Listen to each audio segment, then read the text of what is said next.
We're live.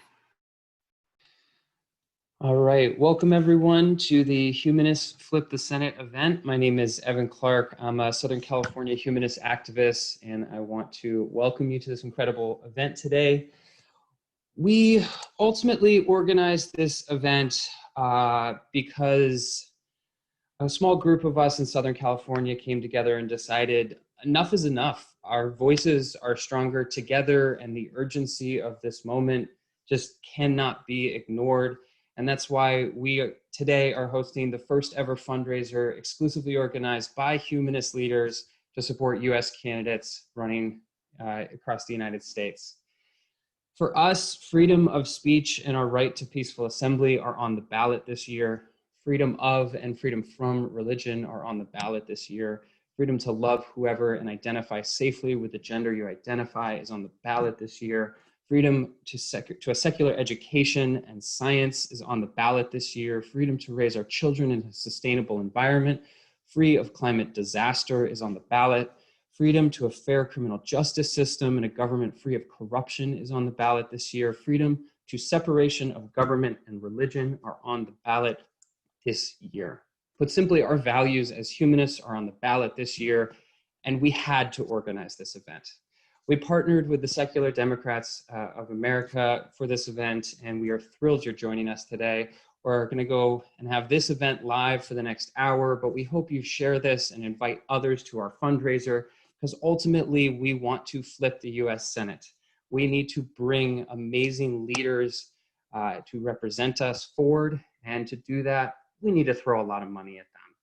So to kick things off, I actually want to announce that 3 of us organizing this event are putting forward $700 for the rest of today. And if you go to our fundraising page, which will be put in the chat and will be posted on the live feed, the first $700 raised today will be matched dollar for dollar by the organizers of this event.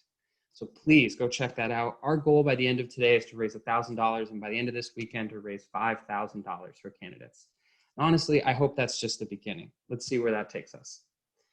Today, we're also just going to have some fun. We've got some incredible entertainment. We've got some great thought leaders. We've got a congressman here today, and we're thrilled you're joining us.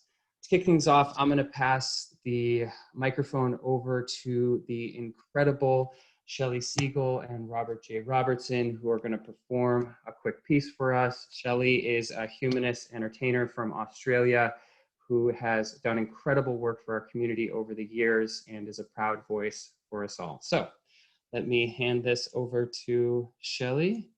You ready? Hi, Evan. Hi, everyone.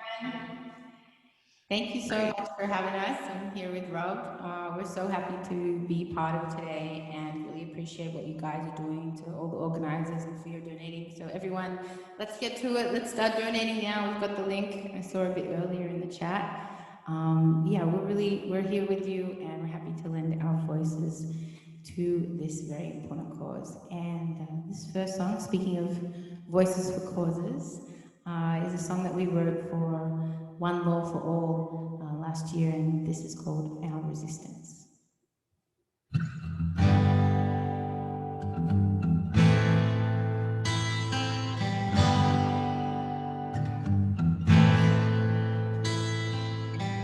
Now is the hour for the woman's voice, around the world for a woman's choice. We will not rest until we all are free in our right to live with autonomy. We will mourn, we will cry for all those who have died. We will sing and we will dance. This is our resistance. We will learn, we will thrive, we will fight to survive. We were born for this chance. This is our resistance.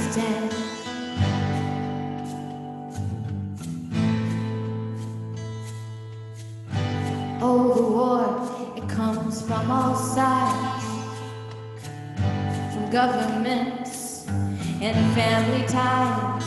We will not fail. We hold our mother's plans to be heard in all of our demands.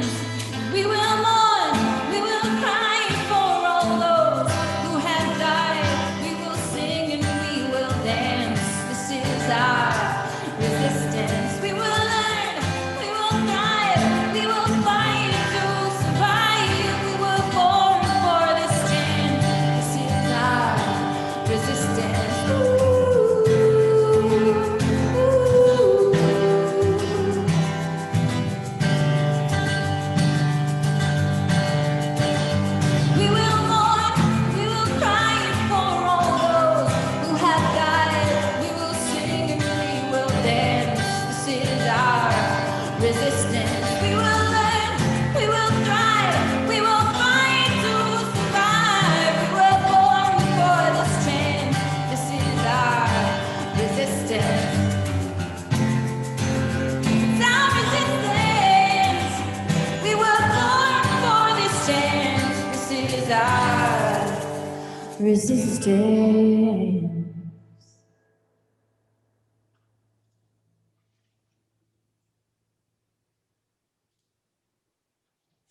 All right. Thank you so much, everybody. Let's do some pandemic hands. Great. Thank you everyone for attending. We know these are challenging times and this is how we have to organize events, but we have the honor of so many of you joining us from across the country. If you want to put in the chat where you're attending from, we'd love to hear how you're where you're calling in from. I want to pass this over now to an incredible organizer I've known for a lot of years, Sarah Levin, who is the program director of Secular Democrats for America and one of the instrumental organizers in the new Humanists for Biden campaign. Sarah, let's get you spotlighted. Hello, everyone. Welcome. Thank you for joining us. Secular Democrats of America is proud to be a sponsor of this event. If you haven't heard of Secular Democrats of America, we are a PAC and a network of Democrats advocating for inclusion of non-religious Americans and mobilizing to protect our secular democracy. We organize to protect religious freedom, defend the constitutional separation of religion and government, and increase our representation in government. We've got affiliates in Texas, Nebraska, Florida. We're working on growing our presence in Virginia, Pennsylvania, Arizona, Kentucky, Washington, and Colorado. So we are expanding rapidly. If you'd like to help us establish a secular caucus in your state Democratic Party, contact us and join our efforts at seculardems.org. In October, Secular Democrats of America launched Humanists for Biden, which is a groundbreaking initiative of non-religious people, humanists, atheists, agnostics, and others, standing together to support the Biden-Harris campaign. It marks the first time that the non-religious have been included in outreach by a presidential campaign. And I'm really thrilled and honored to introduce our featured speaker this evening, who is also a featured speaker at the Humanists for Biden launch in October, Humanist Congressman Jared Huffman, who is the only openly non-theist member of Congress and who is the founder and co-chair of the Congressional Free Thought Caucus. He serves California's 2nd Congressional District, so if you're Californian, let us know in the chat where you're tuning in from. And Congressman, it's an honor to have you today. Where are you tuning in from? Well, I'm tuning in from Marin County, California. This is my beautiful district right behind me. That's the Point Reyes National Seashore. That's wonderful. Well, I'm going to jump right into some questions that I have for you, Congressman, and then we will take some questions from the audience. So folks, we have organizers who are monitoring the chat. So if you have some questions, throw them in there.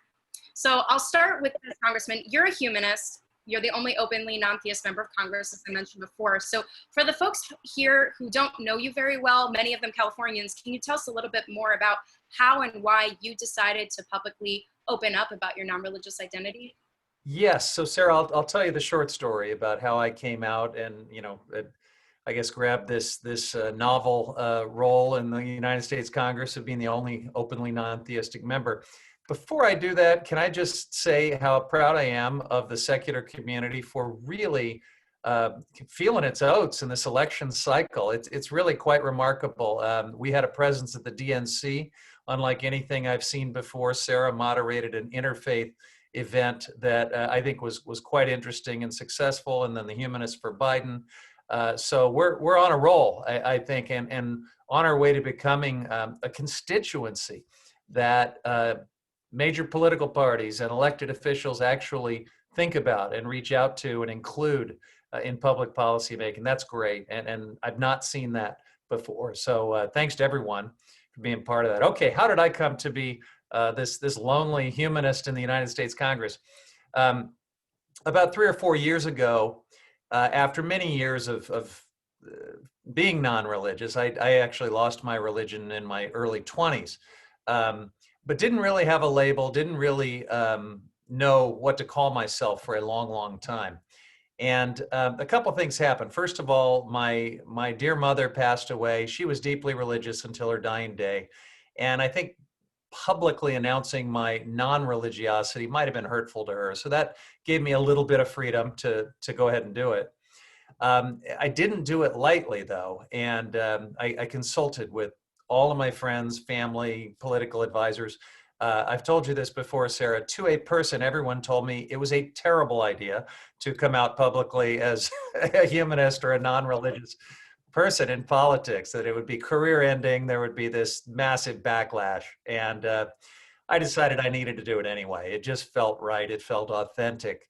And I also, more and more, I got elected in 2012, and I had just seen this steady encroachment of religion into public policy, and this creeping theocracy that has gotten much worse under the Trump presidency, obviously. So I decided I needed to go for it. The final trap lines I felt I needed to run, though, were with the leader of my caucus, my party, Nancy Pelosi. And this was at the time we were trying to take back the House in the 2018 midterms. And many Democrats were urging us to be more religious, to compete with Republicans for faith voters, and to try to incorporate religion and religiosity more into our politics. So I was pretty off brand by going to Nancy Pelosi in that moment and saying, brace yourself, I'm getting ready to come out as a non-religious humanist. And I was quite pleasantly surprised at her response. She said she thought humanism was beautiful, and she wished more people would just be true to themselves. The final person I checked with, Sarah, you might be amused to know, was the House chaplain, Father Pat Conroy, who I think you may have litigated against over the issue of whether a humanist can perform the I think that was the invocation. Freedom from Religion Foundation, so I don't want to take personal credit for that. Yeah. So we have our differences with Father Pat, obviously, but his position is to be the spiritual advisor to the House of Representatives. So I thought, I should probably just check in with him. And again, much to my surprise, Father Pat did not try to dissuade me or express any negativity. He said he wished more members would just be authentic. And he and I think, agree on a real problem in politics and in Congress. There's a lot of fakers out there. So it's another reason I felt good about doing it, and I have not looked back. There has been no backlash. It has been nothing but fulfilling for me personally, and politically the water's just fine. That's great. And I want to read to you a few comments that we've gotten just while you're speaking, because I think it really demonstrates how meaningful it is for our community that you did make that decision. Evan said, on behalf of all of us, it was a great idea to announce your humanism. Your authenticity is what makes you a meaningful and valuable leader. And I really couldn't agree more. So I'm going to actually jump into the next question that I think you already spoke a little bit about this. But you're the founder and co-chair of the Congressional Free Thought Caucus. So what is the mission of the caucus, and how does it impact the issues that folks attending here today care so much about? Yeah, so thanks for that. Congressman Jamie Raskin and I, along with a few other colleagues, Jerry McNerney, Dan Kildee, and a few other the original founders, came together to form the Congressional Free Thought Caucus. And our goals are basically to promote public policy that is based on science and reason and facts and moral values, and to protect the secular character of our government. Really, all of us feel very passionately about that. This principle of church-state separation that has come under threat more and more in recent years. And then also to oppose discrimination against atheists and agnostics, humanists, people of different religious persuasions, and to provide a place for members to talk about these things with each other outside of the, religion-centered gatherings that we have a lot of in the Congress. So that's what we set out to do, and we've been very busy in our first couple of years. We have written all kinds of letters on public policy matters. We've reached out to Facebook and actually coordinated a really important meeting between Facebook and certain former Muslims that are now atheists that were finding themselves harassed and silenced on the Facebook platform by Muslims who did not want them to be able to organize there. And I think we convened a helpful dialogue. We have taken on Attorney General Sessions' Religious Liberty Task Force. We've taken on Secretary of State Pompeo's preposterous inalienable rights task force and report. We've engaged in appropriation letters to try to not fund addiction and rehabilitation programs that require religion. So basically, when our public dollars go into these programs that are religious-based, we think that's a real problem. We have written to HHS to ask them to remove the ban on government scientists using fetal tissue that women voluntarily donate after an abortion. And of course, we're living through the proof of the value of some of this fetal tissue research, as President Trump, claims to be cured. But whatever his health status, we know that one of the medications he got came from fetal tissue research. So that's the type of thing that we've engaged on, and we've got a lot more work to do, I think, in the months and years ahead. Well, we really appreciate that work, and I hope a lot of that work, I think, one of the reasons I wanted to ask you is I think a lot of folks in the community, we want this is just such a great opportunity for them to get to know you, but also understand the real work that goes on in the policy space in Congress. So know, folks, that we have representatives like Congressman Huffman and his colleagues who he mentioned who are working on these issues. And so we need to support pro-science, pro-secularist members of Congress like him to get this kind of work done. Before I get into the Senate, I wanted to ask you, Congressman, because we have a lot of folks from California on the call. Yeah. This event was organized actually by local secular community leaders, primarily in Southern California. As I mentioned, a lot of folks attending are from the state. So just as the representative for California's 2nd Congressional District, what are the top priorities and issues you're working on with your colleagues in the California delegation or for your district? Well, right now we're all living through all of these overlapping crises, right? The pandemic and getting that turned around is probably everybody's top priority. It's not going to happen under this administration because they don't believe in science and facts. And it's another reason why not only should we approach public policy making like we do with the Congressional Free Thought Caucus, but we're going to need to elect Joe Biden and Kamala Harris to make that change and take back the Senate. So thank you, Humanists, for doing your part here in California on that score. I would put climate change high on the list of priorities that many of us are working on that also fit nicely into the Free Thought Caucus principles. We've sort of seen with both the pandemic and with climate change what happens when you have leaders who don't base their decisions on facts and science, who engage in magical thinking, or who allow religion to sort of take the place of critical thinking. That's something we're definitely against. We are all for religious liberty. We respect everyone's faith choices, but you don't bring religion in as a basis for public policy making, and we've just seen too much of that. So with these other issues, the damage is great. With climate change, it's potentially existential. And it's the one thing where we don't have a lot of time. We can keep slugging away on our public health systems, on tackling even an issue as serious as systemic racism. We want to do those things immediately, but it'll probably be a multi-year challenge. With climate change, if we're too slow, it's game over, and we're running out of time. So I feel an enormous urgency be part of this really dramatic transformation that needs to happen starting right away. The polling that has come out relatively recently about the top priorities of the non-religious, climate change is right at the top there. And so we really appreciate you pushing on the issue that is so crucial to, I think, Democrats in general, but particularly to this community. So thank you for that.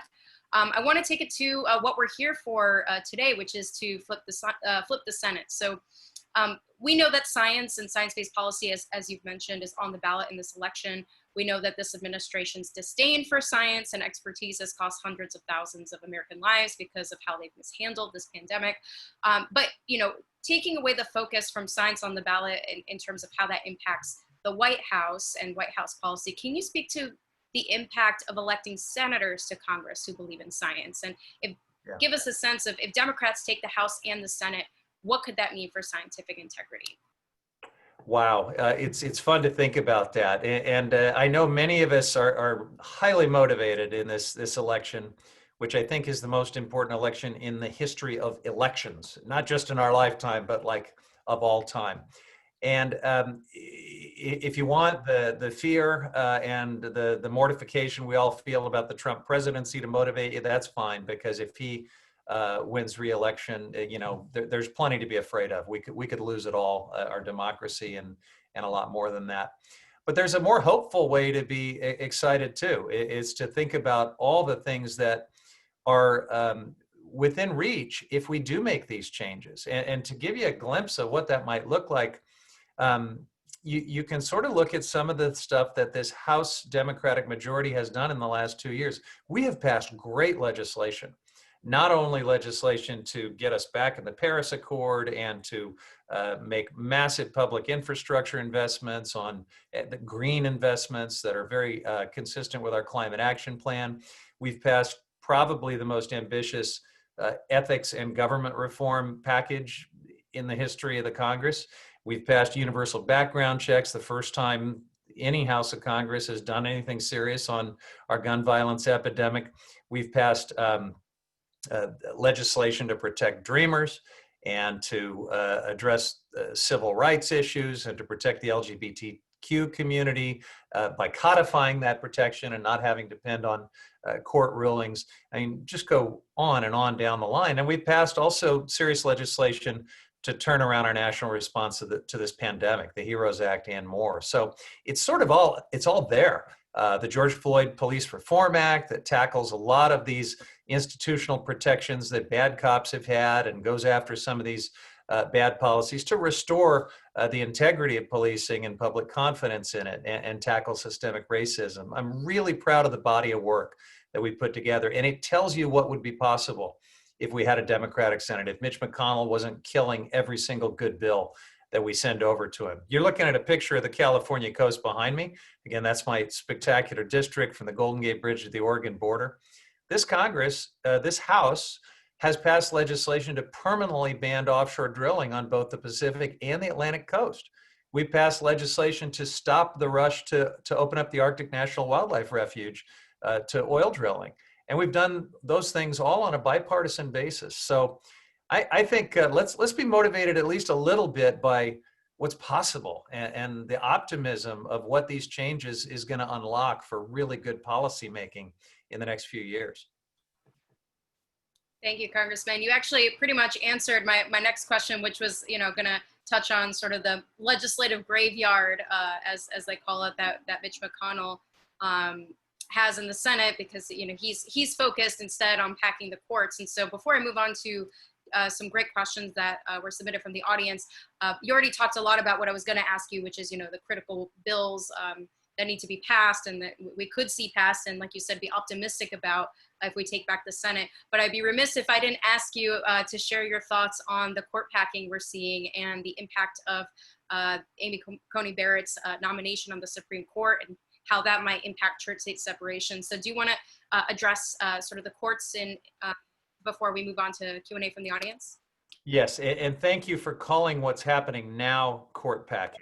I think the Republicans are real quick to create this specter of future court packing in response to what they're doing. The court packing is well underway, and it certainly started with the denial of a hearing and a consideration of Merrick Garland under completely indefensible, hyper-partisan circumstances, and it continues to this day. So the packing is happening. The only question is, what are we going to do about the fact that we will have potentially for the next 20 years or more a Supreme Court that's badly out of step with the American people, that was placed in power in a very undemocratic power play? Do we just roll over and accept that, or do we use the power that we hopefully will win back from the voters a few weeks from now to level the playing field? I don't want to say that I am for expanding the court necessarily at this point. I guess I'm still hoping that we can find a way to slow down this judicial nomination, and maybe, who knows, stranger things have happened. But if it does happen, I really think everything has to be on the table. We have to look at the possibility of an expanded court, especially if this election goes our way and we have the confidence and mandate of the American people to move forward. You can't do that if you've got this out of touch, radicalized federal court system trying to stop you at every turn. I mean, that's sort of what happened in the the lawyers in this call may remember studying the Lochner era and the era of substantive due process that ran headlong into the needs of the American people when the New Deal came along. And at that time, Roosevelt didn't actually have to follow through with expanding the court. The threat of it took care of it. But I think at a minimum, we need to tee up the threat, and we may well need to go further than that.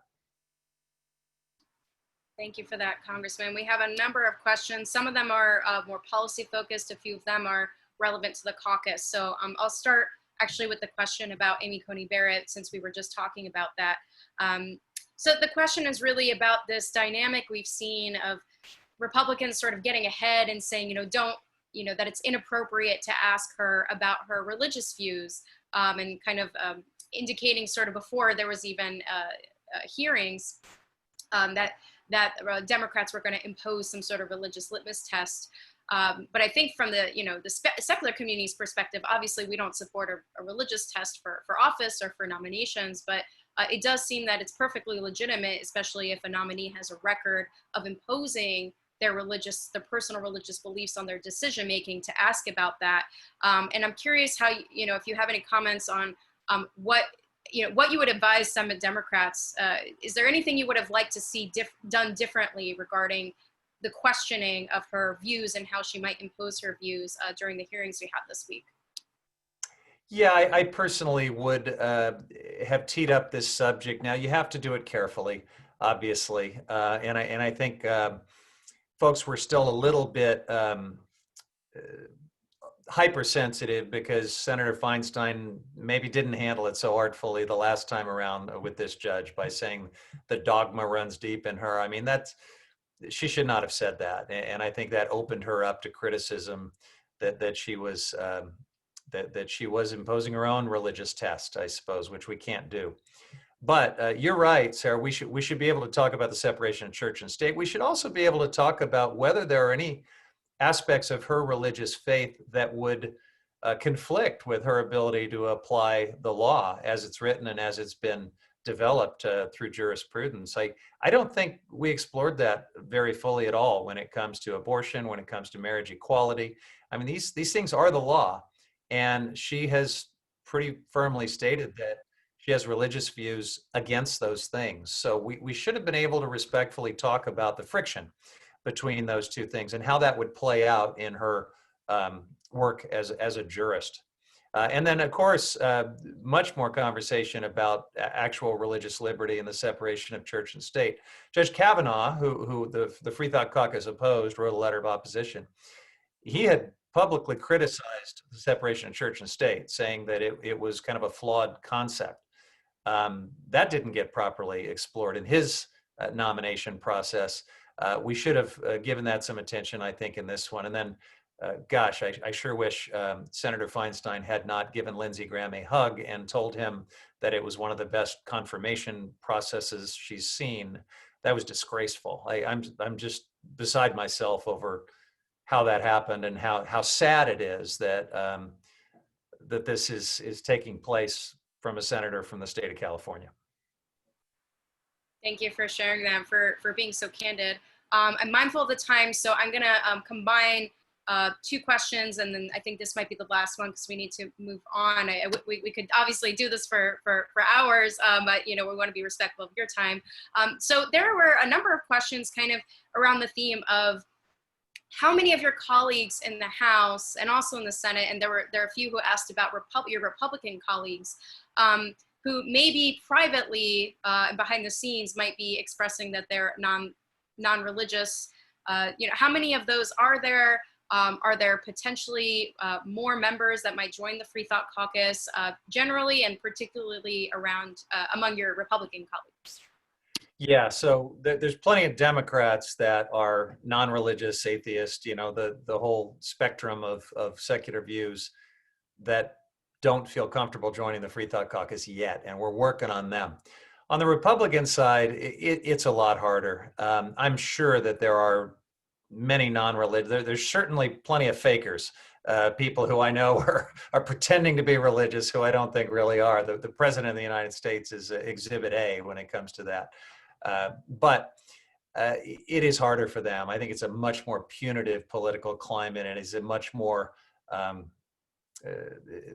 overtly religious political litmus test that they have to pass, I think, in order to hold office as a Republican. So probably the risk, the backlash, all the things that my family and friends told me to consider when I came out as a humanist, it might be a little more real for our Republican friends. I hope we can get there at some point. This certainly should not be a partisan consideration, but right now, I think it is.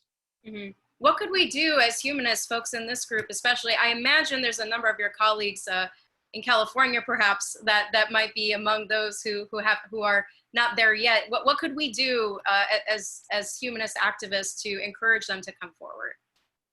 To encourage other Democrats or Republicans? Democrats who are non-religious but maybe are a little bit concerned that that there's going to be some political risk. I imagine in some districts that's absolutely real, but maybe in others it might be more perceived. So is there anything that our community can do? Yes, and I think you're doing it. It is to make yourself a viable political force. And I think the secular community is just really growing and maturing and becoming a serious player on the national political stage. That is going to do it, because it's going to show them that there's a constituency out there that needs to be respected and heard, and that there's actually a political upside in many cases to associating yourself with, or at least respecting this constituency. So I think, I've got 14 colleagues that have joined me in the Congressional Free Thought Caucus. That's not nothing. That's more than I probably would have guessed when we set out to do this a couple of years ago. And we know that we've got headroom. We can probably double that number in the next few years. So let's keep working on them. And I think the more people that come over and realize that the backlash is not all that real and that there's an upside to doing it, the more others will join us. Wonderful. Well, thank you so much, Congressman. Do you have any final parting words or call to action before we let you go? No, it's just always a pleasure to be with free thinkers and humanists and folks who see the world the way we do. Sarah, you and I have had the chance to be part of some interfaith forums in recent months too. And I think one thing I stress there, and I'll stress to this group as well, as much as we, probably each feel strongly about our individual secular, humanist, agnostic, atheist, whatever views, don't forget that you've got a lot of allies in the faith community that are thoughtful, progressive people ready to work with you. And I think building that interfaith alliance between secularists and thoughtful, progressive religionists is super important. We've done some good work toward that end, I think, in this election cycle, but that's really the future. I think humanists alone, or even secularists alone, can only go so far in terms of leveraging our political influence. But if you get together with progressive people of faith, you begin to have a pretty mighty coalition, and we can do good things together. I really couldn't agree more. I think we made a lot of progress, but we could make a lot more. Thank you again so much for your time, Congressman. We're all so proud to have you representing us in Congress. Thank you for all of your work. Thanks, everyone. Good luck tonight. Thanks for doing this. Thank you. I am excited to now introduce a wonderful new artist representing the secular community, Scarlett Rabe. Scarlett has an amazing story. She was trapped in a cult, forced to give up her kids temporarily, and ultimately has become a strong advocate in the fight for church-state separation. She's now living in Los Angeles, and she'll be performing 2 powerful songs for us tonight. She had a personal emergency, and so unfortunately couldn't be here with us live, but she really wanted to be here with us, so she recorded her performances just for this event. And so now you'll hear Battle Cry by Scarlett Rabe.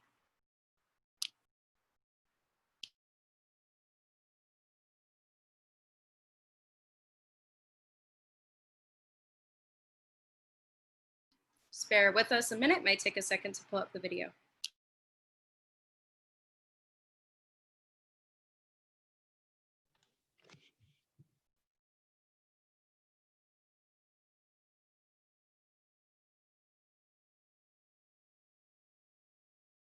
Sound.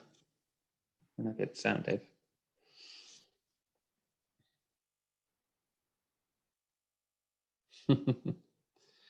We'll get this going here in a sec, folks. Yeah, sorry about that. I gotta get Sarah, the I just want share to sound thank button. you.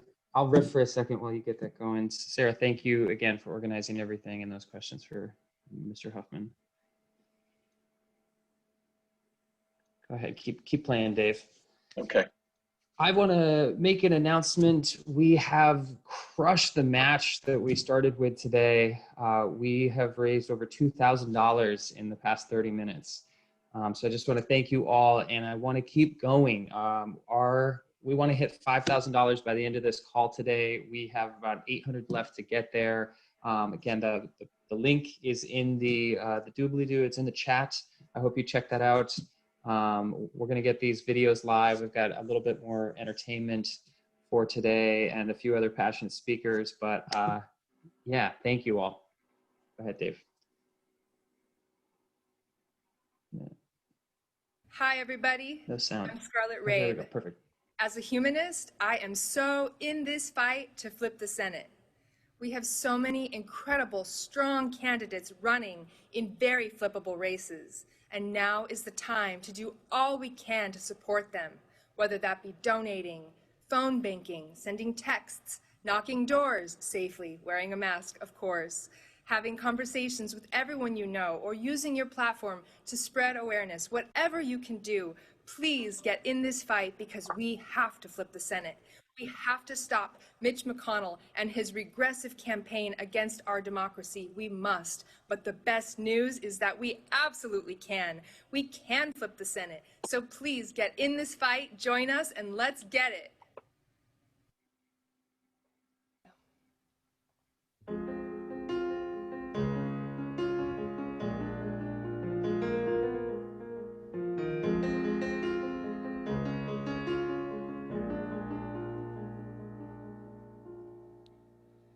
They say I'm young and that I'm foolish. Sometimes it's hard to fall in line. So much to lose and that I'm careless. But all the rules just don't apply.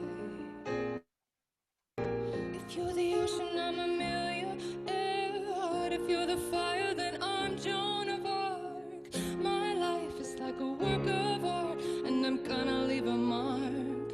And I'm not afraid, and I'm not ashamed. No, I'm not the same as the rest, as the rest. Don't need no medal on my chest. I'll fight like hell till nothing's left. And my last words and my last breath will be, I am not afraid.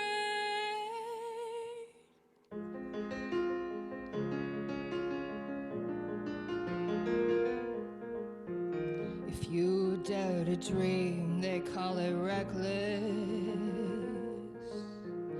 They'll tell you where to draw the line.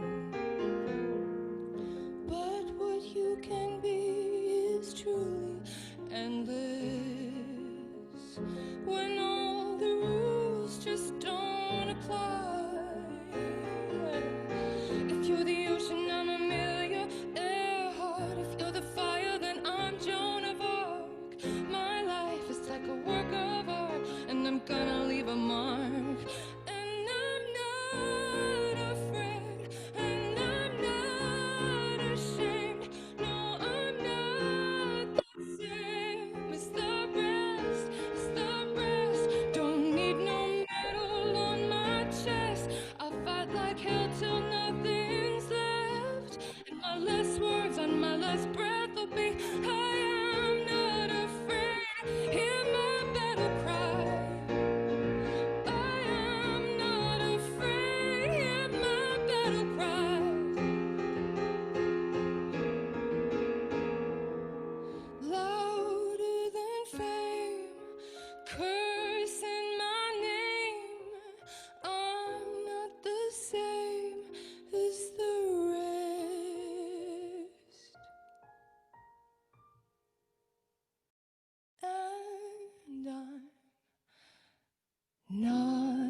afraid, and I'm not ashamed. No, I'm not the same as the rest. Don't need no medal on my chest. I fought like hell till nothing's left, and my last words and my last breath will be, I am not afraid. Hear my battle cry. I am not afraid. Hear my battle cry. Yeah, hear my battle cry. I am not afraid. Hear my battle cry. Not afraid.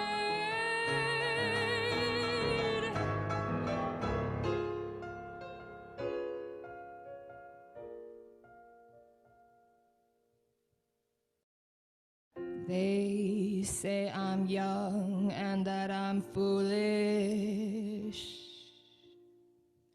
Sometimes it's hard to fall in line.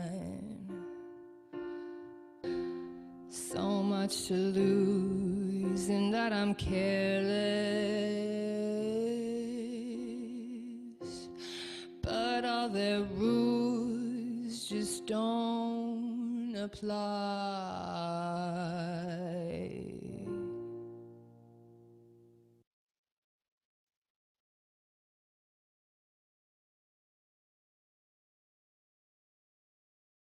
Talking to myself. I love technology. I want to thank Scarlett for that beautiful song and introduction. Yeah, wish she was here so we could celebrate her work.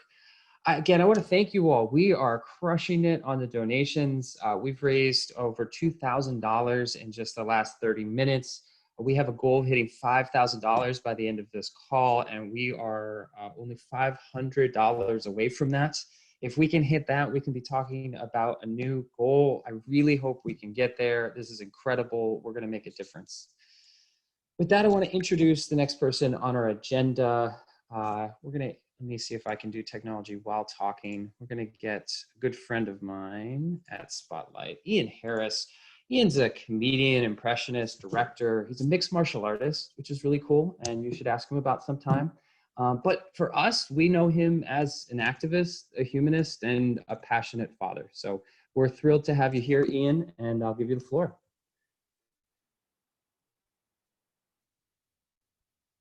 Unmute though. Mute. Boom. There you go. There you go. I am unmuted. How's everybody? Good? I can't hear you, so why am I asking questions? Which is always awkward for a comedian to talk to his screen. So yeah, for those of you who don't know me, I'm a comedian. I'm a skeptic, a humanist comedian, atheist comedian. I co-host a political podcast called Critical in Thinking. And look, so I'm here kind of to entertain and kind of to talk, I guess. It's not stand-up, but I'm going to try to keep it funny, and I'm going to try to keep it honest. And I will apologize right now that being a comedian, I'm probably a tad bit more crass and a little bit more colorful than the amazing speakers and performers you've already seen. So apologize for that. I'm not going to be swearing or doing anything like that, but I'm a comic. But I'm going to talk. I wanted to just talk today a little bit too, because we're talking about flipping the Senate, and it's amazing to me how important this is. And if you follow me or if you hear me, I talk a lot about Trump. I'll probably talk a lot about Trump here today, do a little bit of impressions about Trump. And I know this is about the Senate, but here's the point that I feel like making. It's about the entire GOP. They are so complicit. They are so corrupt. And they're doing, you hear over and over behind closed doors that they all know Trump isn't very smart. They all know he's a con man. They all know he's a horrible human being, and they go along with it. And to me, that's what flipping the Senate is about. We look at these things that are happening right now with the Supreme Court and people just falling in line with Trump because they can. So, it's super important. If you haven't donated yet, donate, please. But I wanted to just talk about a few things that, when people say to me, oh, you're just out there talking about Trump. You're just voting against Trump. You're not for the Democrats. You're not for Joe Biden. You're not for any of these people. You're just against Trump. No, I'm against all of them for those reasons, because to me, being against those people, if you remember back when we had James Carville said, it's the economy, stupid, right? Well, it's not, it's the economy, stupid, yeah, but it's climate change, stupid. It's the COVID, stupid. It's healthcare, stupid. It's the Supreme Court, stupid. It's our freaking democracy, stupid. That's where we're at. And some of these places, these races are so close. I was looking at one of the ones where we got like North Carolina and South Carolina and Georgia that have never really been in play before. But Montana Montana has this great, I've been to Montana hundreds of times doing comedy. I love Montana. But it's a very small population wise. I think there are 103 people in Montana. I'm not even sure. But I saw a poll that said 48 and 48, that's how close it was with Steve Bullock.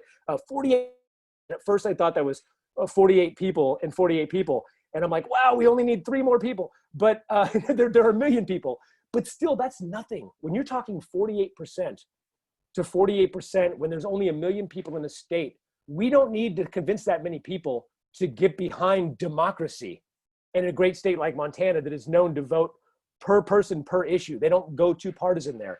But I also want to remind everybody when I talk a little bit here about Trump, the things I say are his actual words, and some of them are parodies of his words. But think back to when Trump was running for president. He was endorsed by a grand wizard of the KKK. David Duke endorsed him, and he didn't denounce that endorsement. Is that crazy? And at the time I passed it off because I thought, well, Trump isn't very smart, so maybe he didn't know what a grand wizard was. I actually pictured him back in his office going, wait a second, a wizard? We have a wizard in our corner. Which one is it? Is it Gandalf? Is it, it's going to help us get the nerd vote. They love those wizards. As long as it's the white Gandalf, I'm okay with it. But he's not smart. And we had to deal with this with COVID. I mean, not only is he doesn't understand science, he doesn't understand, he purposely let this stuff happen, right? Remember he said that it was just going to go away, like it was going to go away by Easter, it was going to go away with the sun. And then he said, well, you know what, if I can get to 100,000 dead people, I'll have done a great job. You literally said, if I get to 100,000 dead people, I'll have done a great job. And then it turned and he said, you know what, we have people that are dying that have never died before. And now we're at 220,000. And he's like, it's way better than the Spanish flu. I heard there were millions. The Spanish, the Chinese, they're always bringing their flus here. We should just call it the bad hombre flu. We're doing better than that. And then he gets it, right? And he's like, he gets the greatest healthcare in the world, right? And he goes, with his $750 that he spent on taxes. And he says, I wish all Americans could have that. And the rest of us on the left are like, yeah, you probably could. We could. If you weren't in office, if Mitch McConnell wasn't, we could all have healthcare, right? But he's like, no, they knocked it out. I had the old Kung flu. They knocked it out. It was great. I had the best doctors in the world. It was so easy. They're not even sure I had COVID-19. They think I might have just had 17 of the COVIDs. COVID-17. I didn't have all 19. They injected me with some sunlight, some disinfectant, some hydroxy. I think it was hydroxy cut because I lost 4 pounds. And I had a chiropractor from Bakersfield, Dr. Emmanuel from Nigeria. She analyzed me. She cleared out all of my alien DNA. She cast a spell to protect me from demon sperm.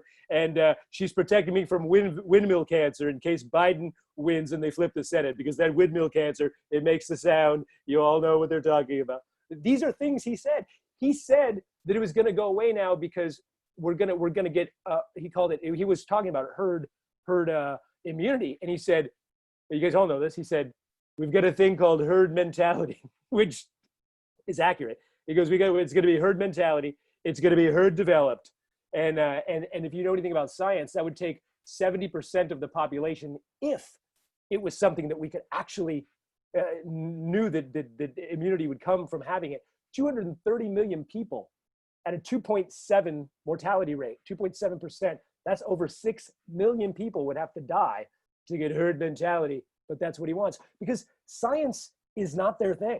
We heard Congressman Huffman say that science isn't their thing.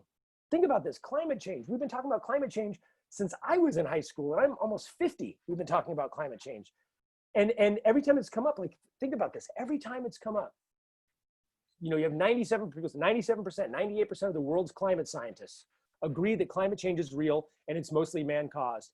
And the majority of Republicans in the Senate and in Congress, they don't believe that. They say that the science isn't in. It's undecided, and we have to stick to the science. Meanwhile, every year we have record heat. We have record, the ice caps are melting. We have crazy weather patterns. We've had more F5 tornadoes go through Tornado Alley than any time in history. And that's not caused by climate change, according to the Republicans. That's caused by gay people having sex. That is literally what they've said. They said it's God punishing us for gay people. So gay friends, please listen. We're 16, 17 days away from an election. And Tornado Alley and the Bible Belt are the same place. So I've devised that if every time you have sex, God is punishing a red state. So my thought is maybe you could whip up some sort of thing and get God really angry, like just go out, have tons of sex, get God really angry, and maybe we could do a little bit of our own voter suppression. God will wipe out some polling stations or something like that. I don't know. I'm just saying, do your part, gay people. Help us out. Have as much sex as you want. Hump us into a blue wave. That's all I'm saying. Could we, if you would chip in, that'd be fantastic. I love you. And it's better than Trump saying, which was what, to nuke the hurricanes. We got to nuke the hurricanes. We're going to nuke them. Because, hey, I've been watching this Alex Jones. He's great. I've been looking into the chemtrails. And we're gonna look into the chemtrails, right? I hear that they could put they changed the weather. They put it on the airplanes. We're going to put it on these hydrosonic airplanes. Have you heard about the hydrosonic? It's the same people that make the toothbrush. They're great with cleaning teeth and airplanes. They're hydrosonic. They create a hydrosonic boom. I call it super duper because it's just too hard to pronounce hydrosonic. And they're doing great things with toothbrushes, great things with stealth. You can't even see the plane. You can't even see the plane. You're literally next to it. You can't see it. It's kind of like Wonder Woman, the invisible plane. Although I do wonder if you can see the soldier in the plane if it's invisible, like Wonder Woman with the red boots. Maybe we can get them all golden lassos. Can we get them? It'll be part of Space Force. Ever since Washington bombed the airports in the Revolutionary War, we've done great things with stealth bombers. This is the guy we're up against, and this is the guy that they refuse to put a check and balance on. This is the guy that Mitch McConnell goes hand in hand with. Guy who says these things, it's crazy to me. Right, crazy. When we have here in California and Oregon, we had the wildfires. You guys remember recently, we're still burning. And what's his response? You got to rake the leaves. Rake the leaves. He wouldn't even send help. We had to get help from Mexico. Mexican fire department people came up here, or as he calls them, the bad hombres. The bad hombres came to help with the fire. That's why we need a wall, a great wall. I hear they have a great wall in China. We're going to make a greater wall. It's going to be the greatest wall ever to block out anybody coming to help us with fires. We can't have it.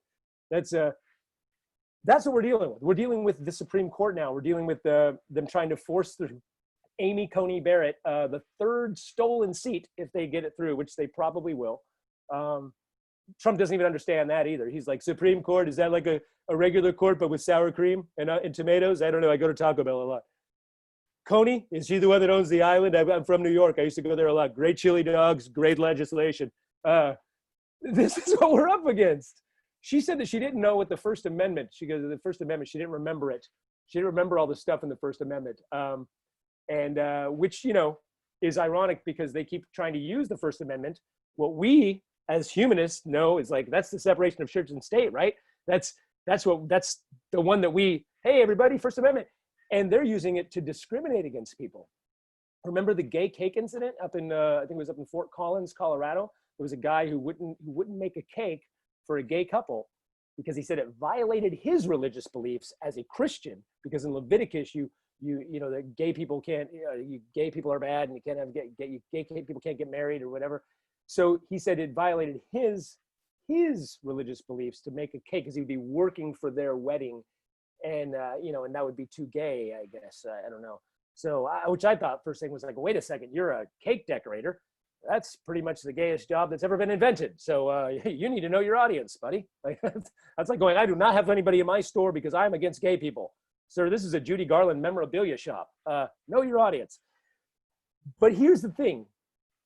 He says that because of Leviticus, it violated his religious beliefs. But how many, look at what else is in Leviticus. You can't work on the Sabbath, that's a Saturday. You can't eat shellfish, you can't eat pork, you can't have a tattoo. Do you think he checks all of his people before he makes a cake? Hey, is this wedding gonna be on a Saturday? Yeah, I only do Tuesday weddings because of the Sabbath. Sorry. Oh yeah, do you have any tattoos? I can't do a wedding because I'd be involved with it. Is there gonna be ramaki with bacon on it? That's pork. How about shrimp? Ooh, I can't do a wedding with shrimp. I can't participate in anything in Leviticus. Sorry. No, he doesn't do that. He only picks this one right? He picks this one thing like they always do, which is kind of ironic because he came out later and said, I will make a cake for them on any other occasion. He goes, I'll make a birthday cake for a gay person. I'll make anything wedding cake. He goes, but of course, whatever cake I make, it'll be cherry filled because I have to do something with all of these cherries I've been picking. And that's not really a joke, but that's just something I like to say for myself.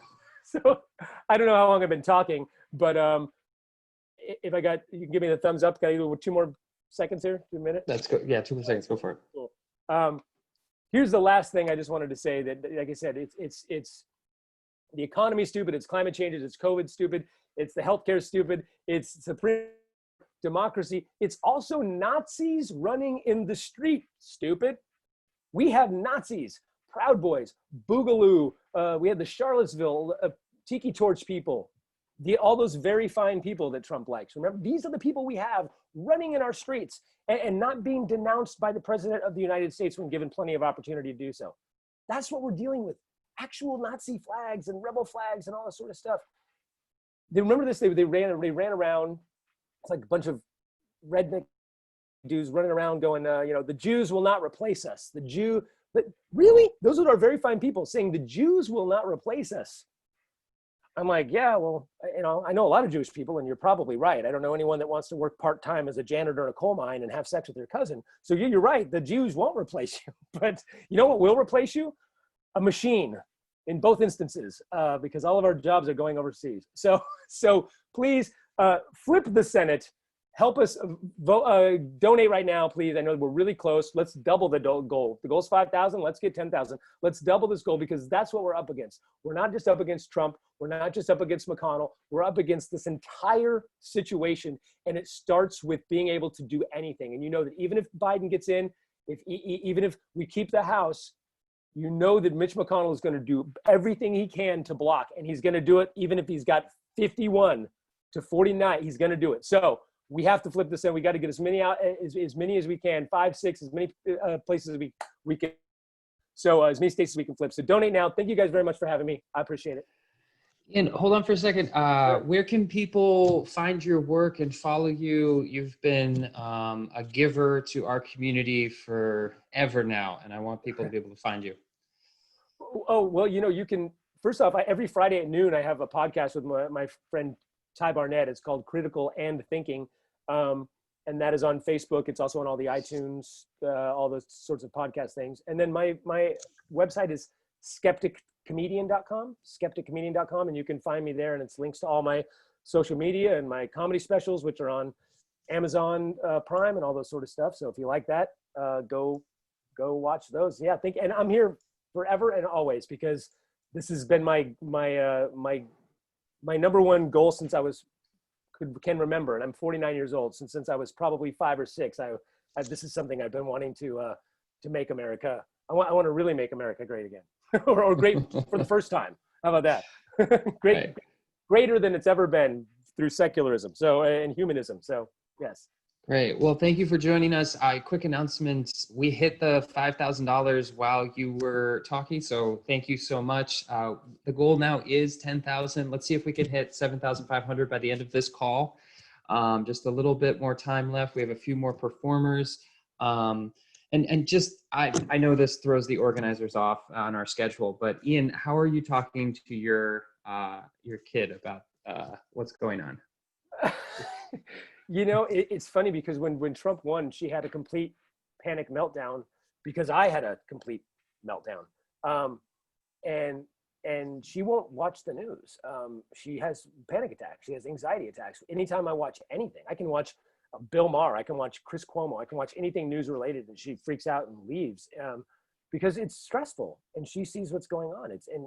This affects our kids. It affects all of us. And it's not normal.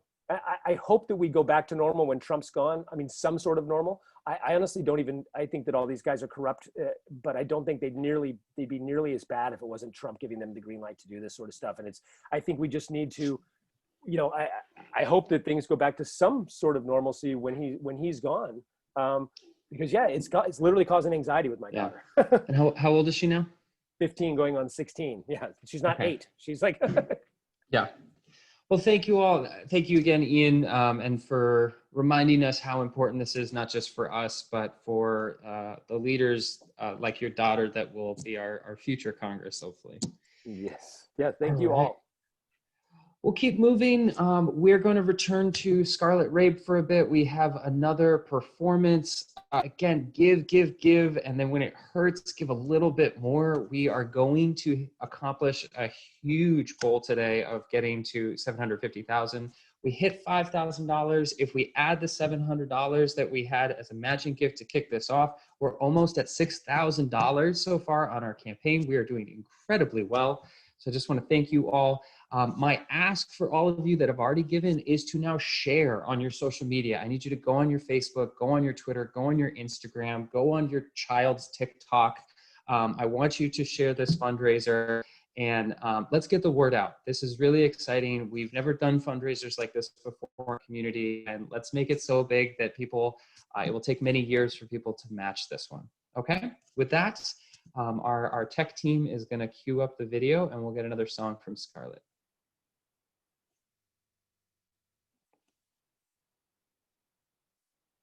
Hope you'll sing along with me virtually. The times, they are changing.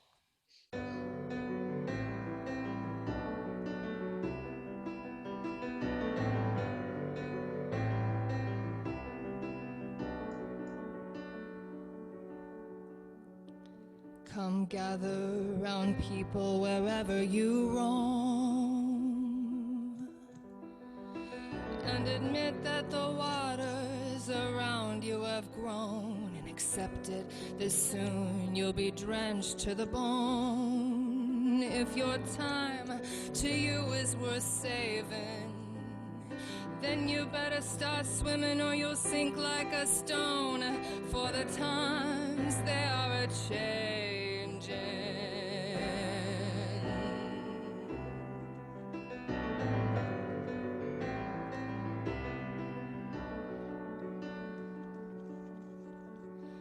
Come writers and poets who prophesize with your pens, and keep your eyes wide, the chance won't come again.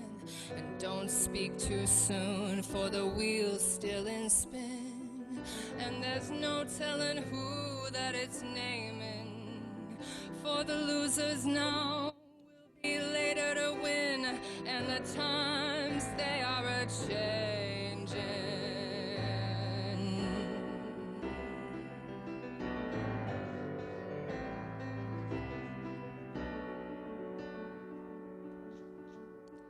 Come senators, Congress people, please heed the call. Don't stand in the doorways, don't block up the hall. He who gets hurt will be he who has stalled. The battle outside is raging. We'll soon shatter your windows and rattle your walls, for the times they are a-changing.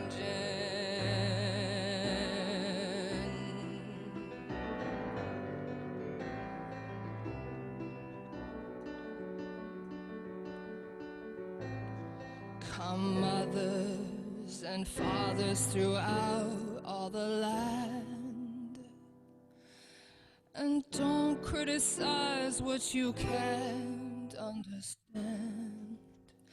Your sons and your daughters are beyond your command.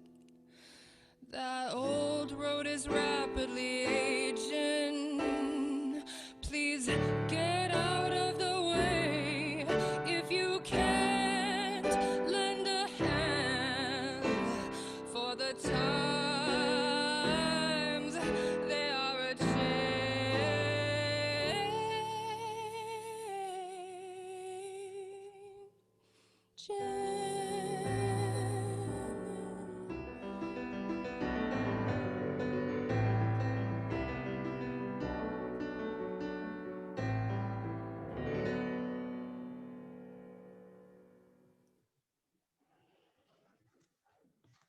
Great, thank you. Ah, God, this is so great. We are doing incredible. I just got a text from a friend. They are going to put up another $500 matching gift if we can hit that by the end of the call. So again, our goal is to get to $10,000 if you count what we're at, plus the $700 that was pledged at the beginning. And if we hit this $500 match, we will almost be there. We are absolutely kicking butt. So thank you all for doing this. We will keep moving through our incredible agenda by giving the floor back to Sarah Levin, good friend Sarah Levin. If you don't follow her work, I hope you do. She's been doing incredible work from the Secular Coalition to now her consulting company, and has been truly instrumental in launching the new Humanists for Biden campaign, which she's going to tee up for us before we get back to some more entertainment. But definitely go find her company as well and track her down. Sarah, let's give you the floor. Thank you so much, Evan. Really appreciate it. I mentioned Humanists for Biden earlier, but if you tuned in later, I'll just quickly recap and then show you the video and turn it over to my friend and colleague Greg Epstein. So in October, Secular Democrats of America launched Humanists for Biden, which is an unprecedented coalition of non-religious folks, humanists, atheists, agnostics, and others who support the Biden-Harris ticket. And again, Secular Democrats of America PAC is sponsoring this event. So we're really happy to be here and support this work. And what you're about to see is the official video of Humanists for Biden, which I think does a really beautiful job of showcasing our values and why it is that so many humanists and other non-religious folks are voting for Joe Biden and Kamala Harris. And after the video, you're going to hear from the chair of the Humanists for Biden Advisory Council, Greg Epstein.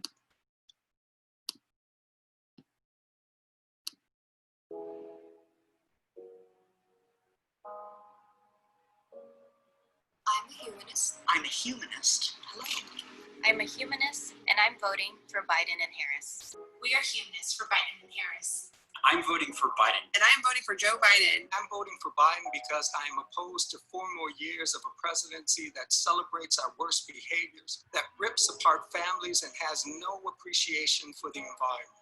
Already tens of thousands of people are dying preventable deaths from COVID-19, homelessness, hunger, and the lack of access to healthcare. Humanism is a movement and community for people from all creeds and backgrounds who believe in our ability for good. Being a humanist means making this world a better place for others during this one and only life we have to live. I may not believe in God, but I do believe in people. There is more that connects us as humans than divides us. I believe that we're alone in one sense, but also together in a way that is infinitely more fulfilling. I believe in inclusion and pluralism. Fighting for good's sake. This life is finite, and so every moment here is precious. My personal values compel me to look beyond the issues that immediately benefit my life. Everything I care about is on the ballot. I am voting for science. Black Lives Matter. Coronavirus is not a hoax. We need to get Trump out of office. We need leaders who understand the needs, not just of those at the top, but everyone. I want leadership that understands that compassion and empathy is strength. Joe Biden recognizes the inherent worth and dignity of every human being. Biden recognizes that the best way to understand our natural world is through science. We have the opportunity to get back on the right track. It's time to make a difference. To me, there's only one clear option. Vote for Joe Biden and Kamala Harris. Whether it's by mail, whether you stand in line safely with a mask. I am voting for Joe Biden. Vote for we, the people. Are you registered? Make a plan and check in with your family and friends. Go out and vote. Please vote. Let's vote. A more just, more fair, more equitable country is within our reach.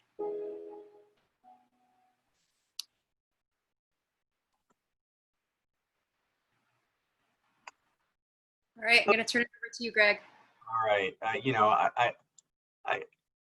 When you're part of something that meaningful, I mean, I still just, I get a little verklempt sometimes when I watch that, even though I've seen it about, I don't know, 3,000 times. Hi, everybody. I'm Greg Epstein, and it's awesome to be able to speak to a meeting like this. I'm so grateful to you for being part of it. I want to give a huge thank you to Evan for organizing yet again such a great event. Evan, by the way, like you know like his backstory about how he became the student government president of his very religious school back when he was in college, and he's now been doing this for a decade. And it was kind of surprisingly easy to predict. I mean, he was such a rock star for humanism from minute one. And he's now had this incredible career, even though, you know, he's not exactly an old guy.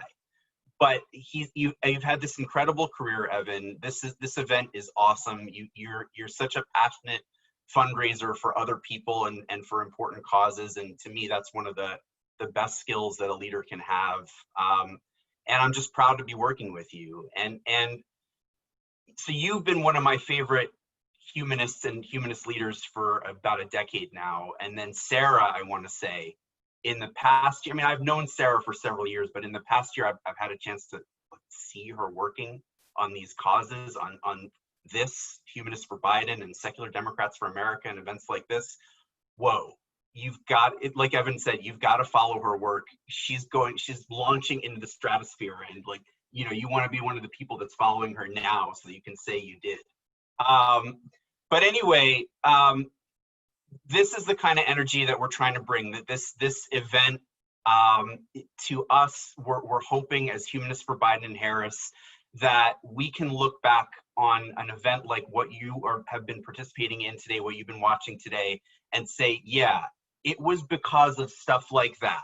It was because we got down, we did the dirty work, we organized, we raised the money, we supported the candidates, and we got over our initial hesitation. And why wouldn't we be hesitant, right? I mean, politics is a dirty business, but we got over that and we got involved and we did this thing and we made the humanist community.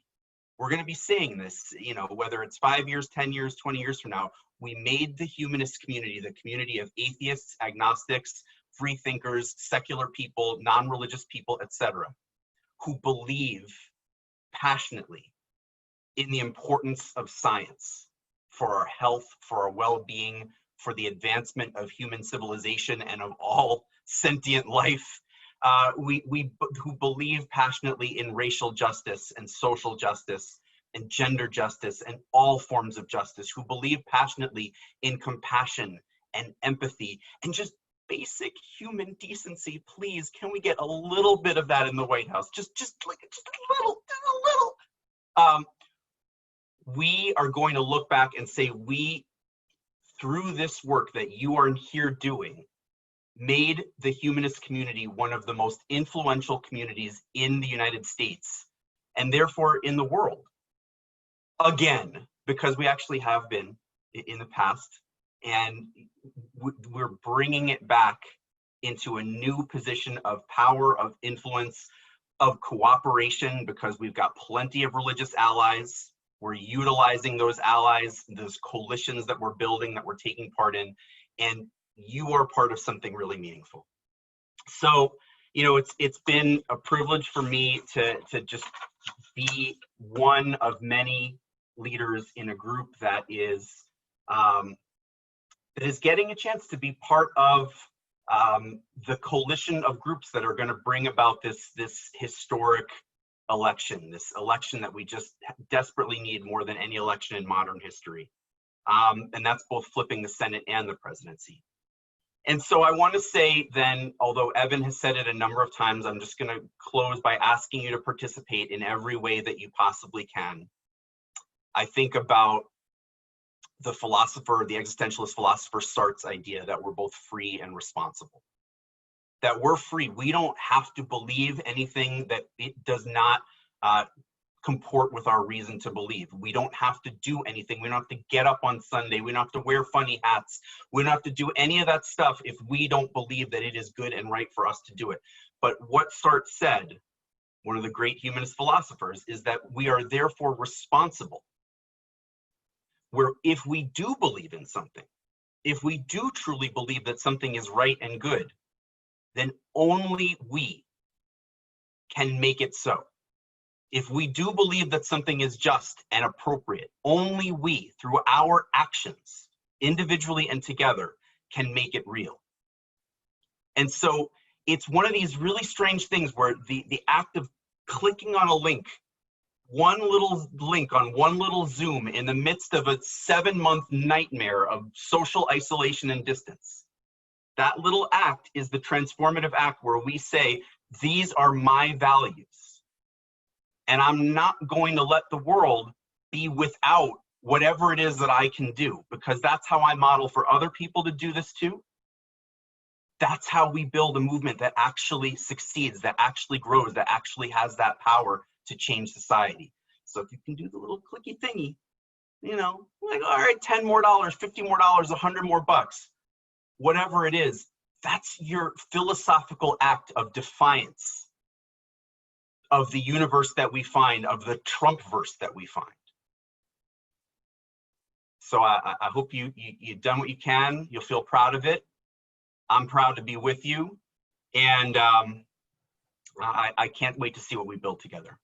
Now I'm going to introduce Shelley, who's going to close this out. Is that right? Give me 1 second. While I have you, I mean, I know, again, the organizers are going to hate me for this, but first I want to thank you because you're ultimately, I think, a humanist teacher, and I think teachers are the most valuable people during this whole pandemic process, and teachers need to be thanked. But I actually wanted to ask you just a short question about humanism that I think would really help people. Because you're one of the few people, I love saying this, who wrote the book. There's no the book in humanism, but you wrote one of the books on humanism. Can you speak just super quickly to urgency and how core that is to humanist thought and how we think about when and how we act on things and the urgency of this moment? Yeah, I mean, thank you, Evan. Kind of you. There's two levels, really, right? There's the urgency of we know that this is it. This is our chance, right? That it's really true that there has not been an election this urgent, and I just feel it in my bones. Do you just feel it in your guts? Like, oh, we got to do this. We've got to do this, right? So there's that urgency, the political urgency. And then, you know, I think there's the idea, as I said, we're, as humanists, as secular people, free thinkers, atheists, agnostics, what have you, who are part of a positive movement. We're trying to build something positive. We believe that the only way this change can be made is through actions like our own. Like there's no God that can do it. There's no supernatural force that can do it.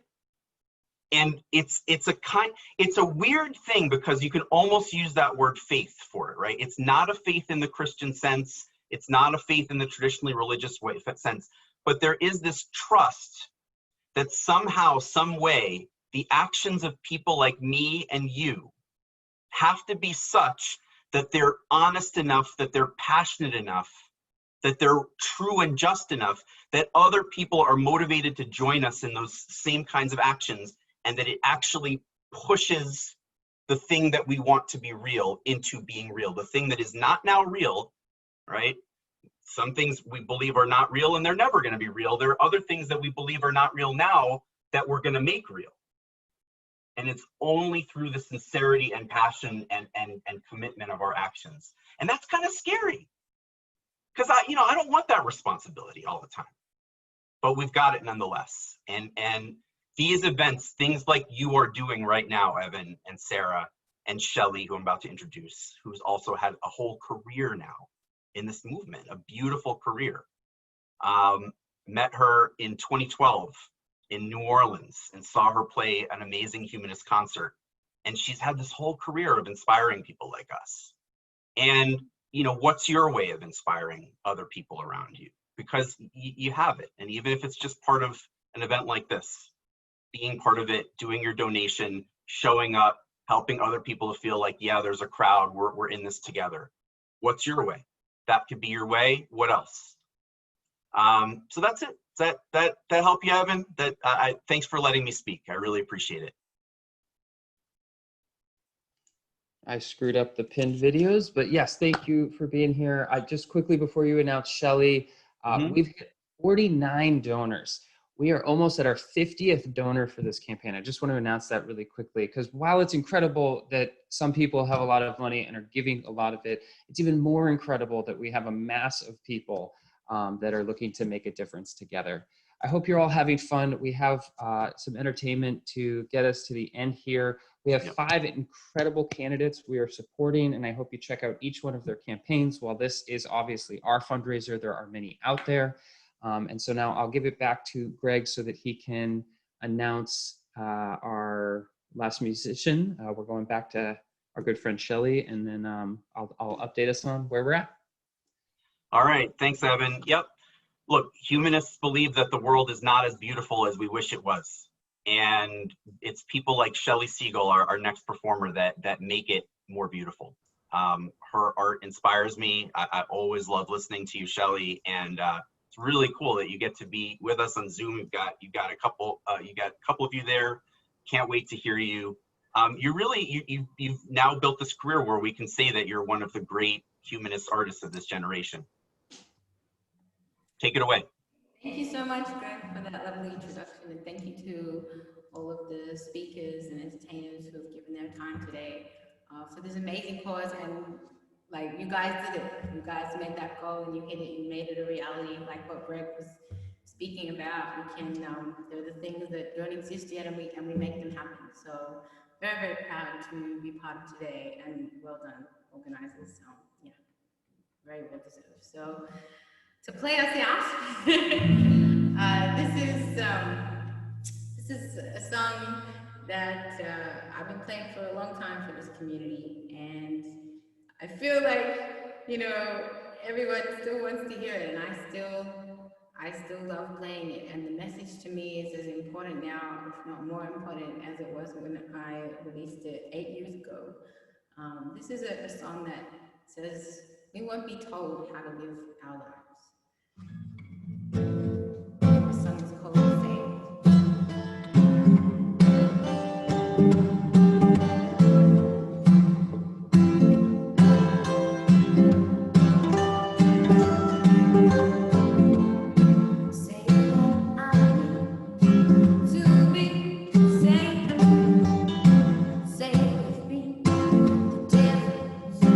Got his way. I want to know how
Thank you. Thank you so much.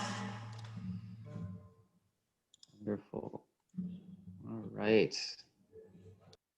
Great. Thank you, Shelley. Thank you, Scarlett. Thank you, Greg. Thank you, Sarah.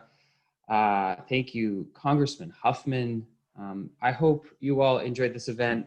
We're going to hang on for a few more minutes. We are just a few $100s from reaching that $500 matching pledge that was thrown at us about 15 minutes ago.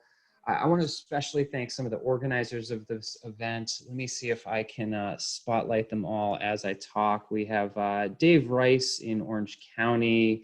We have Rhett out in Orange County. Sarah, obviously, who is incredible. Let's see, Jeremy, I believe, is down in Orange County. Christine Jones, the amazing and unforgettable musician and board chair. We have Arlene Rios, the recent award winner of California Free Thought Days Activism Award. Are there more out there that I need to add? Louis. That's Oh, Louis he's out. not on video yet. Oh, I see him. Well, he can be the empty box. Anyways, everyone needs to be thanked. This was an incredible grassroots effort. In true humanist spirit, we brought together a group of leaders from the local level who were all passionate and decided we had to do something. Just quickly, I want to emphasize, we chose the Senate for a very specific reason. We support the Humanists for Biden campaign, and many of us are giving lots of money and time to that as well.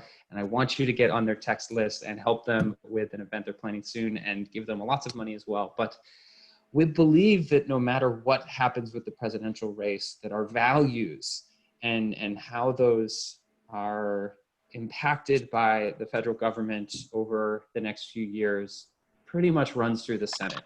The check of balance on power will run through the Senate, and ultimately deciding how well we can work towards or against democracy will be decided by the Senate. If you are an avid humanist reader like myself, and you've read the Humanist manifestos, you understand how core to humanist thought democracy and an informed electorate is, and how our participation needs to be enshrined in our governments, and we must stop any infringements on that, which is why what's happening today is so radical and strange and urgent. So thank you again for attending. We're going to open this up here in a second, and people can ask us questions and hang out. We're going to turn off the live feed. Let me just check real quick before we call it to see where we're at on the fundraising. We are over $5,500 today. So thank you all. We have a few more pledges that we're going to get in there. We're going to keep this campaign open until the election. So help us hit our larger goal of $10,000. And if this continues to be a success, look for us to do more of these in the future. Yeah, Dave or Sarah, any final comments before we turn off the live feed? No, just want to thank everybody for being here. This is great. I'll also say, I think, to my knowledge, happy to be corrected, that this is the first time that humanists have initiated at the local level a fundraiser, a political fundraiser like this. And you might remember, if you heard Congressman Huffman answer my question earlier about what is it going to take to get more of him in Congress. And what he said was basically, we need to build our political clout. We need to be seen as a constituency that does exactly what we're doing here. And so I just want to thank everyone who put this together, especially Dave Rice. I know you really spearheaded this, and Evan, you, and so many others that I put in the chat. You're leading by example, and it's so meaningful that you're doing that. And I hope that, I know there's some local secular leaders present here. I hope that, folks watch the recording later and say, I'm going to do that. Obviously, they're here in their personal capacities, not behalf of their secular communities, but we all wear multiple hats. A lot of folks in the humanist and secular community are progressive, are Democrats, and we need to start building that space of where we organize as secular and humanist Democrats and start raising money, delivering votes, delivering volunteers to campaigns That's what's going to get us more Congressman Huffmans in Congress, and more people to represent us at the state and local level as well. So I just want to congratulate all the folks who put this together, and say that you're really leading by example, and it's really meaningful and impactful that you're doing this. So rock on. Hey, thanks, Sarah. And I would like to just add too, first of all, Sarah jumped in on this and really just turbocharged this event. I mean, we were going to have a nice event, but her involvement and, getting the Secular Democrats of America PAC behind us and really getting the word out has helped us have a national audience. And it's been so cool to see folks from all over the country, not just Southern California, join this effort. So thank you, Sarah, so much for all of that. And the other thing I wanted to say was it's so important. It's been great having our artists that participated with us today. And it's so important, especially in this time where it's been so difficult with COVID and performing and everything, that we really support our artists and that we continue to build out our artist community with for the humanists and the secular community. So I really encourage everybody to look up Shelley's site and support her wherever you can. Same for Ian Harris, same for Scarlett Rave. These are stars for our cause, and we really appreciate them and want to do everything we can to help. So thanks again for all of our performers. And they all donated their time today. So I just really want to emphasize how special they are. All right. Thank you again, everyone. Go check out our fundraising page. We'll put it in the chat a few more times for you. We picked 5 races that look like they're the tightest in the country that we're hoping to flip. There are others out there. We know we could pick fights over which ones we should have chose later, but these are the 5 we decided that we thought we could make the largest impact on. So please, please, please, if we can flip a few of these, know that you were part of that process. And again, some of us are going to hang out. So if anybody wants to hang out and just chat for a bit, have a little community time, we're here for a few more minutes. So feel free to, and we can love to get your impressions, love to get your input, any suggestions or thoughts, all good. For those in the live stream, before you go, we hope you keep healthy and happy. It is still a pandemic. We understand how difficult these times are. We understand the climate crisis that is impacting states and homes across the country. We understand you are raising children and schools don't exist like they used to. We understand you're losing loved ones because of the healthcare crisis. And we just want to thank you for even giving us your time today. Great. We'll end the live feed and hang out for a bit. Thank you. Great. So I think we can allow people to unmute themselves now. If there's anything they want to say, if they want to fan out at Shelley, which is one of my favorite things to do. Tell her how awesome her work is. I will get rid of these pins so people can talk to each other. And yeah, you should be able to all click on gallery view now and say hi. Hey, everyone. Hey, everybody. Hey, hey. Are we going to record this or are we going to keep it going? Yeah, it's still recording. Okay. How y'all doing? We don't have to. We don't have to. Right. We can stop the recording. Mm-hmm. Yeah, that way people feel comfortable. Yeah. Chiming in. Okay.